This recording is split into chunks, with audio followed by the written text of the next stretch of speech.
ये आदमी मूर्छित है, तथ्य इसे दिखाई नहीं पड़ते।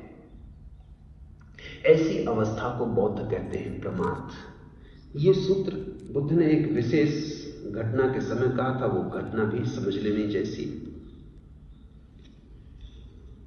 बुद्ध के शिष्यों में एक भिक्षु थे, उनका नाम था समुंजनी। उन्हें सफाई का पागलपन था, क्योंकि बुद्ध ने कहा स्वच्छ रहो, साफ सुथरे रहो।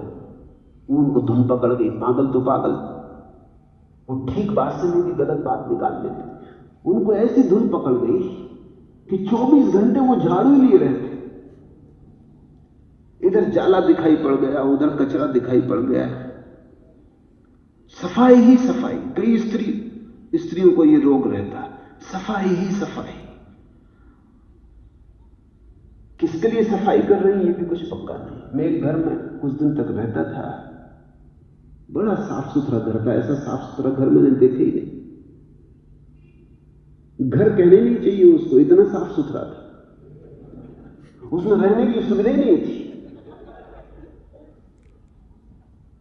वो महिला अपने पति को भी अपने बैठक खाने में नहीं बैठने देती थी कि तुम उठो, अखबार भीतर चल के पढ़ो, क्योंकि इधर बैठे रहे घंटे भर तो उसकी गद्दी खराब हो जाए। मेहमानों को वो पसंद न करती कि कोई घर में आए, क्योंकि वो सफाई। बच्चे बैठक खाने में प्रवेश न कर सकते क्योंकि सफाई। मैं 2-4 दिन देखता रहा और उससे कहा कि सफाई तो बड़ी तू गजब की कर रही है।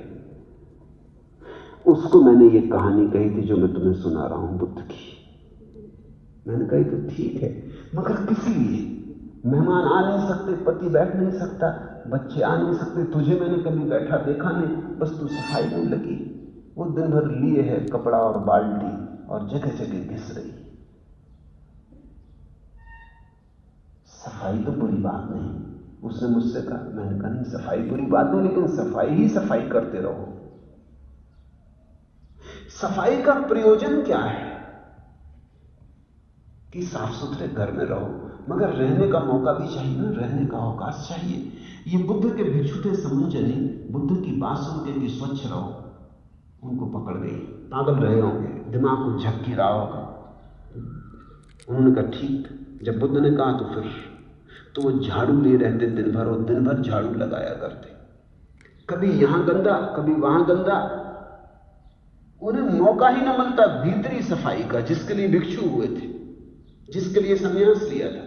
एक दिन एक वृद्ध भिक्षु रेवत ने उन्हें कहा, आप उस भिक्षु को सदा बाहर की सफाई ही नहीं करते रहना चाहिए, बाहर की सफाई ठीक है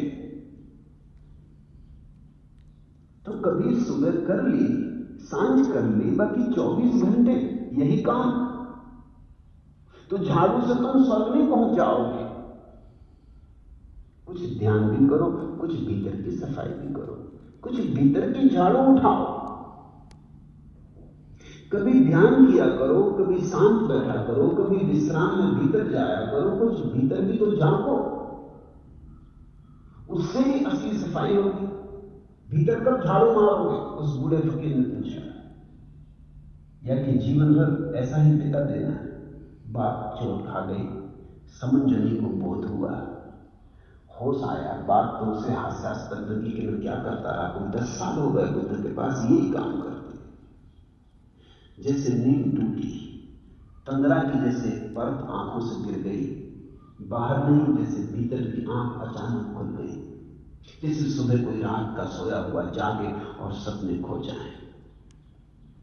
दूसरे दिन उसे झाड़ू न लगाते देखकर अन्य भिक्षु हैरान हुए। ये तो बात ही भरोसे की न थी कि समुंजनी और झाड़ू न लगाए। और दूसरे दिन देखा कि झाड़ू वगैरह उनके हाथ में भी नहीं, तो उनको तो भरोसे नहीं आए। उनको तो झाड़ू वाले ही भिक्षु की तरह प्रसिद्ध थे, झाड़ू वाले बाबा। उन्होंने पूछा, आप समुंजनी स्थिविर, आज झाड़ू कहां? ये आपके स्वभाव में परिवर्तन कैसा है? आप होश में तो हैं, तबीयत तो ठीक है ना, कुछ बीमार इत्यादि तो नहीं हो गए? ये कैसा पतन, ये कैसा चरित्र का हैरास? देखो देखो इस जगह कूड़ा इकट्ठा हो गया, उस जगह मकड़ी का जाला लगा। लोग मजाक करने लगे। समंजनी हंसे और बोले, बनते सोते समय में ऐसा करता था, सोते समय में ऐसा करता था, लेकिन अब जाग गया हूं। मेरा प्रमाद गया और अब प्रमाद का मुझ में उदय हुआ है। सुबह शाम झाड़ू लगा दूंगा, उतना पर्याप्त है। शेष समय भीतर की सफाई।